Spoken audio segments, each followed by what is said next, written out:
अस्सलाम वालेकुम। उम्मीद करती हूँ आप सभी लोग खुश होंगे, खैरियत से होंगे। शुक्र अल्हम्दुलिल्लाह आपकी बहन भी बिल्कुल ठीक है। तो बड़ी ही माज़रत के साथ कई दिन के बाद आज व्लॉग शेयर कर रही हूँ आप लोगों के साथ में।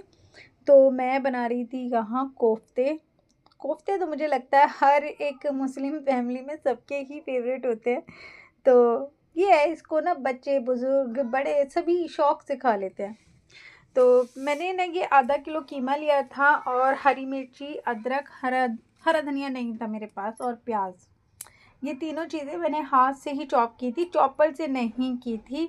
और सूखे मसालों में था चने और खसखस का पाउडर, और लाल मिर्ची, थोड़ी सी हल्दी, नमक और थोड़ा सा गरम मसाला। ये सारे बेसिक जो किचन के मसाले होते हैं वही थे। और इन सबको बहुत अच्छे से मैंने मथ लिया था। और मथने से ये फ़ायदा होता है कि कोफ्ते नहीं फूटते। फिर चाहे बहुत से लोग ना फूटने की वजह से अंडा भी शामिल करते हैं कीमे के अंदर, मगर अच्छी तरह से अगर कीमे को मथ लो तो फिर कोफ्ते नहीं फूटते। तो जब मैं कोफ्ते बनाती हूँ तो 1-2 अंडे ना बॉईल करके मैं फिर उनको तल कर ना कोफ्तों के सालन में ही डाल देती हूँ। मेरे हस्बैंड दोनों चीज़ें अच्छे से खाते हैं, शौक़ से खाते हैं मतलब। तो पर आज मैंने सोचा ना कि मैं उन अंडों को साथ में डालने की बजाय अंदर ही डालूँगी कोफ्ते के। तो मैंने 2 अंडे थे रखे हुए, तो मैंने उनको बॉईल किया और उसमें से ना उन दोनों अंडों को 2 साइज़ में कट कर लिया। और मैंने ना इनके बना दिए नरगिसी कोफ्ते। तो यहाँ मेरे पास 4 पीस थे अंडे के, मगर कोफ्ते बने हैं 3, क्योंकि एक अंडा ना मतलब एक अंडे का जो पीस था वो माहिरा लेकर चली गई कि मम्मा मैं खा रही हूँ। मैंने कहा खा लो। तो यहाँ 3 अंडों के मैंने नरगिसी कोफ्ते बना लिए थे। बाकी फिर मैंने सादे ही कोफ्ते बनाए थे, क्योंकि एक तो ना ये कोफ्ता खैर वैसे इतना हैवी हो जाता है कि मैं कहती हूँ मर्द भी ना पूरे 2 कोफ्ते नहीं खा सकते, क्योंकि इतने हैवी हो जाते हैं। मेरे हस्बैंड से भी नहीं खाया तो गया था, मेरे हस्बैंड ने भी ना आधा बचा दिया था 2 में से भी। और लेडीज़ तो मैं कहती हूँ 1 कोफ्ता ना बस इनफ हो जाएगा। 1 कोफ्ते से ज़्यादा खा ही नहीं पाएगी। 1 कोफ्ता 2 आलू ले लो ना, उससे बस पूरा पेट भर के खा लेगा इंसान। तो बस क्योंकि एक तो इस पे कीमा बहुत ज़्यादा चला जाता है ना, इस वजह से। तो मेरे व्लॉग इतना लेट क्यों हो रहे हैं ये भी सब आपको बताऊँगी आगे चल के व्लॉग में, आप लोग मेरे साथ बने रहिए। तो यहाँ पहले अपनी रेसिपी को कंटिन्यू कर देती हूँ। तो मैंने थोड़ा-सा, मतलब थोड़ा-सा नहीं, जितना मुझे सालन के लिए घी चाहिए था उतना मैंने घी लिया। उसमें एक बड़े साइज़ का प्याज ब्राउन करके पहले मैंने अलग निकाल लिया था। फिर उसके बाद ना मैंने थोड़े से बेसिक गरम मसाले डाले, लौंग, काली मिर्ची, हरी इलायची, बड़ी इलायची और ज़ीरा। ये गरम मसाले डाले, इनको चटकने तक मैंने पड़ा रहने दिया। फिर उसके बाद लहसुन, प्याज़, अदरक, और इसी पेस्ट में ही लाल मिर्ची, हल्दी, धनिया पाउडर और नमक, ये चारों जो किचन के बेसिक मसाले हैं वो मैंने इसके अंदर शामिल किए और मिक्सर के जार में सारे ही एक साथ पीस लिए थे। क्योंकि आप सबको पता ही होगा, ज़्यादातर मैंने हमेशा बताया कि मैं जो है तो सूखे मसाले, मतलब साबुत मसाले यूज़ करती हूँ। जैसे साबुत लाल मिर्ची, साबुत ज़ीरा, उन सबको सुखाकर मैं खुद ही मिक्सर के जार में पीस के ना उसका पाउडर बना के रखती हूँ।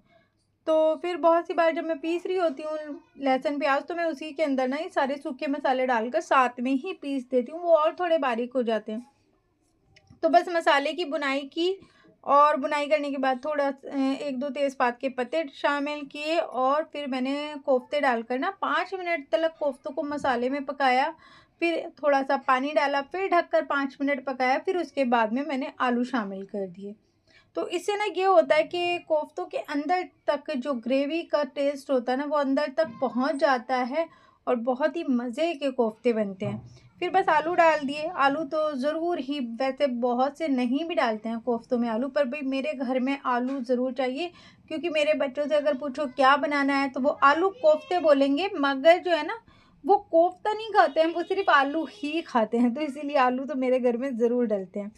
और पता है, मुझे जब तक कोफ्तों के सालन हो या आलू गोश्त का, अरबी गोश्त का, कोई भी शोरबे वाला सालन हो, उसमें हरा धनिया ना हो ना, तो मुझे पता नहीं कि सालन पे रंग रूप ही नहीं लगता उसका, उसकी वो खुशबू, उसकी वो महक आती ही नहीं है।